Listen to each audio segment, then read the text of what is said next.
BJP ಕಾರ್ಯಕರ್ತ ವಿನಯ್ ಆತ್ಮಹತ್ಯೆ ಪ್ರಕರಣಕ್ಕೆ ಸಂಬಂಧಪಟ್ಟ ಹಾಗೆ ಹೆಣ್ಣೂರು ಪೊಲೀಸರಿಂದ ತನಿಖೆ ಚುರುಕುಗೊಂಡಿದೆ. ವಿನಯ್ ಮೊಬೈಲ್ ಡಾಟಾ ರಿಟ್ರೀವ್ಗೆ ಈಗಾಗಲೇ ರವಾನೆಯನ್ನ ಮಾಡಲಾಗಿದೆ. ಈ ಪ್ರಕರಣಕ್ಕೆ ಸಂಬಂಧಪಟ್ಟ ಹಾಗೆ ನಿನ್ನೆ ವಿನಯ್ ಸಹೋದರ ಜೀವನ್ ದೂರನ್ನ ದಾಖಲಿಸಿದ್ರು. ಈ ಹಿನ್ನೆಲೆಯಲ್ಲಿ ಇದೀಗ ಹೆಣ್ಣೂರು ಪೊಲೀಸರು ತನಿಖೆಯನ್ನ ಚುರುಕುಗೊಳಿಸಿದ್ದಾರೆ. ವಿನಯ್ ಮೊಬೈಲ್ ಡಾಟಾ ರಿಟ್ರೀವ್ಗೂ ಕೂಡ ರವಾನೆ ಮಾಡಿದ್ದಾರೆ. ವಿನಯ್ ಬರೆದಿದ್ದ ಡೆತ್ ನೋಟ್ ಅನ್ನ ಎಫ್ಎಸ್ಎಲ್ಗೆ ರವಾನೆ ಮಾಡಿದ್ದು, ಗ್ರೂಪ್ನಲ್ಲಿ ನಡೆದಿರುವಂತಹ ಚಾಟ್ಗಳ ಬಗ್ಗೆ ಕೂಡ ಪೊಲೀಸರು ಪರಿಶೀಲನೆಯನ್ನ ಮಾಡಿದ್ದಾರೆ.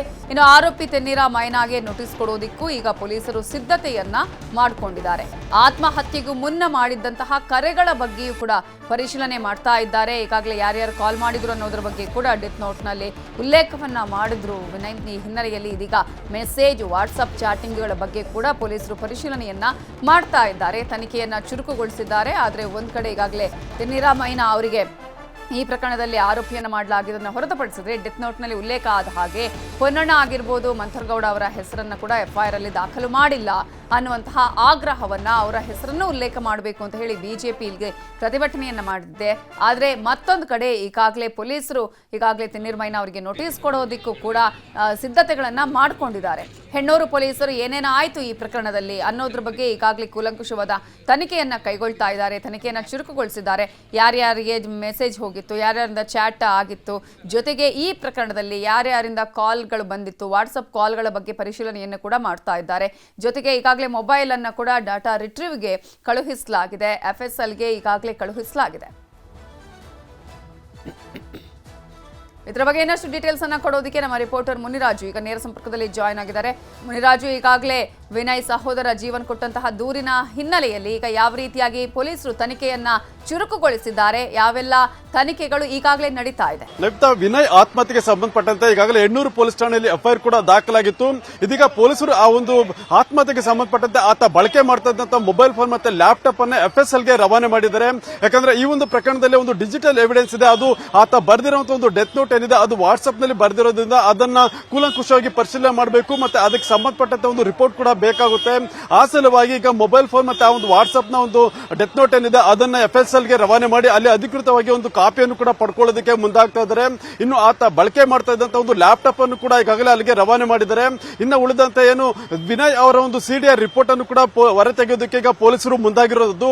ಅಂದ್ರೆ ಆತ್ಮಹತ್ಯೆಗೂ ಮುನ್ನ ವಿನಯ್ ಯಾರ ಜೊತೆನಾದ್ರೂ ಫೋನ್ ನಲ್ಲಿ ಮಾತಾಡಿದ್ದು ಅಥವಾ ಬೇರೆ ಯಾರಾದ್ರೂ ಆತನ ಜೊತೆ ಮಾತನಾಡಿದ್ರೆ ಅನ್ನೋದ್ರ ಬಗ್ಗೆ ಒಂದು ಮಾಹಿತಿಯನ್ನು ಕಲೆ ಹಾಕುವಂತ ಕೆಲಸವನ್ನು ಕೂಡ ಮಾಡ್ತಾ ಇದ್ದಾರೆ. ಅಂದ್ರೆ ಆತ ಏನು ಮೊನ್ನೆ ರಾತ್ರಿ ಸುಮಾರು 4:30 ಸುಮಾರಿಗೆ ಆ ಒಂದು ಮೆಸೇಜ್ ಅನ್ನ ವಾಟ್ಸ್ಆಪ್ ನಲ್ಲಿ ಶೇರ್ ಮಾಡ್ತಾನೆ. ಆ ಬಳಿಕ ಆತ ಆತ್ಮಹತ್ಯೆಗೆ ಶರಣಾಗಿರೋದು. ಆ ಒಂದು ಮೆಸೇಜ್ ಅನ್ನ ಕ್ರಿಯೇಟ್ ಮಾಡೋದಕ್ಕೂ ಮುನ್ನ ಆತನ ಜೊತೆ ಯಾರಾದ್ರೂ ಸಂಪರ್ಕ ಮಾಡಿದ್ರ ಅಥವಾ ಯಾರಾದ್ರೂ ಆತನಿಗೆ ಕುಮ್ಮಕ್ಕು ಕೊಡುವಂತದ್ದು ಅಥವಾ ಪ್ರಚೋದನೆ ಮಾಡುವಂತ ಕೆಲಸವನ್ನು ಏನಾದ್ರು ಮಾಡಿದ್ರ ಅನ್ನೋದ್ರ ಬಗ್ಗೆ ಕೂಡ ಈಗ ಪೊಲೀಸರು ತನಿಖೆಯನ್ನ ಮಾಡ್ತಾ ಇದ್ದಾರೆ. ಈ ಎರಡೂ ವಾಟ್ಸ್ಆಪ್ ಏನು ಎಫ್ಎಸ್ಎಲ್ ರಿಪೋರ್ಟ್ಸ್ ಬಂದ ಬಳಿಕ ಮುಂದಿನ ತನಿಖೆಯನ್ನ ಕೂಡ ಮಾಡೋದಕ್ಕೆ ಈಗ ಪೊಲೀಸರು ನಿರ್ಧಾರ ಮಾಡಿರೋದು. ಈಗಾಗಲೇ ಈ ಒಂದು ಪ್ರಕರಣದಲ್ಲಿ ತೆನ್ನೀರ್ ಮೈನಾ ಮೇಲೆ ಒಂದು ಎಫ್ಐಆರ್ ಕೂಡ ದಾಖಲಾಗಿರೋದ್ರಿಂದ ಅವರಿಗೂ ಕೂಡ ಒಂದು ನೋಟಿಸ್ ಅನ್ನ ಸರ್ವ್ ಮಾಡಿ ಒಂದು ವಿಚಾರಣೆಯನ್ನ ಮಾಡೋದಕ್ಕೂ ಕೂಡ ಈಗ ಪೊಲೀಸರು ಸಿದ್ಧತೆಯನ್ನ ಮಾಡ್ಕೊಳ್ತಾ ಇದ್ದಾರೆ. ನವಿತಾ, ಓಕೆ, ಈಗ ಮುನಿರಾಜ್, ಈ ಪ್ರಕರಣದಲ್ಲಿ ಈಗ ಒಂದಷ್ಟು ಆಗ್ರಹ ಕೇಳಿ ಬರ್ತಾ ಇರೋದು, ಈಗಾಗಲೇ ಡೆತ್ ನೋಟ್ ನಲ್ಲಿ ಏನು ಉಲ್ಲೇಖ ಆಗಿದೆ ಹೆಸರುಗಳು, ಆ ಹೆಸರುಗಳನ್ನು ಕೂಡ ಎಫ್ಐಆರ್ ಅಲ್ಲಿ ಸೇರಿಸಬೇಕು ಅನ್ನುವಂತಹ ಹಿನ್ನೆಲೆಯಲ್ಲಿ ಸದ್ಯಕ್ಕೆ ಈಗ ತೆನ್ನೀರ್ ಮೈನಾ ಅವರಿಗೆ ನೋಟಿಸ್ ಅನ್ನ ಕೊಟ್ಟು ವಿಚಾರಣೆಗೆ ಯಾವಾಗ ಬರೋದಕ್ಕೆ ಹೇಳುವಂತಹ ಸಾಧ್ಯತೆಗಳು ಕಾಣಿಸ್ತಾ ಇದೆ. ಜೊತೆಗೆ ಈಗಾಗಲೇ ವಾಟ್ಸ್ಆಪ್ ಕಾಲ್ಗಳಾಗಿರ್ಬೋದು, ಮೆಸೇಜ್ಗಳನ್ನ ಅದರ ಬಗ್ಗೆ ರಿಟ್ರೀವ್ ಆಗೋದಕ್ಕೆ ಎಷ್ಟು ಟೈಮ್ ಬೇಕಾಗುತ್ತೆ?